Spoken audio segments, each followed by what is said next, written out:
Hello, we continue with the Spassky Gambit in the Torre Attack. So today is part 2. After d4, knight f6, knight f3, e6, bishop g5, c5, e3, black plays queen b6, and followed by knight b to d2, the move which in the serious practice just Boris Spassky in his first game against Osnos showed the great potential of white's pawn sacrifice on b2. So this is a gambit variation which I call the Spassky Gambit line in the Torre Attack. So in the previous lesson, after queen takes b2, mostly we saw the situation when after bishop d3 black is trying to escape with the queen very fast, and then white is getting just a long-term initiative thanks to his better development, and later on white usually continue his attack on the king side or over the center where black's king is still situated. And this strategy also were tested in the game between Ben Larsen and Adolf Stern, when after bishop d3, knight c6, rook b1, so black decided not to capture the second pawn on a2 and played queen c3, and white now has two options. One is just to play bishop takes f6, g takes f6, and after short castling to threat knight e4, which is more or less force black to play bishop e7, and so white can continue rook b3, white can continue knight e4.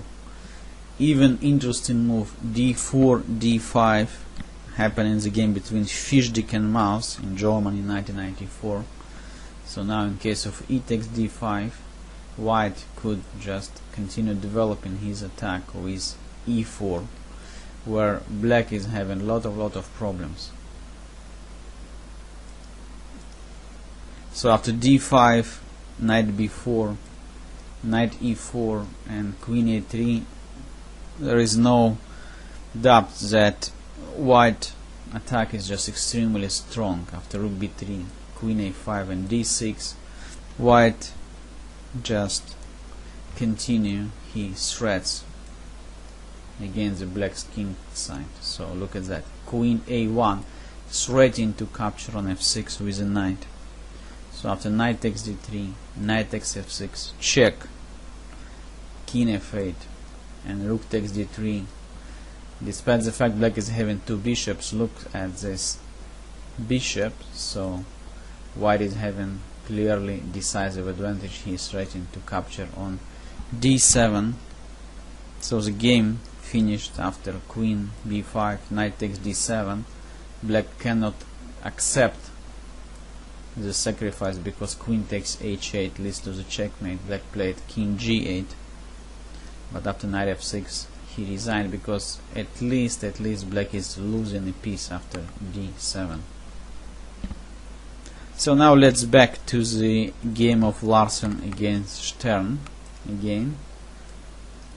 d4, knight f6, knight f3, e6, bishop g5, c5, e3, queen b6, knight b d2, queen takes b2, and bishop d3. So white is just continue developing his pieces, not paying much attention to the position of the black's queen.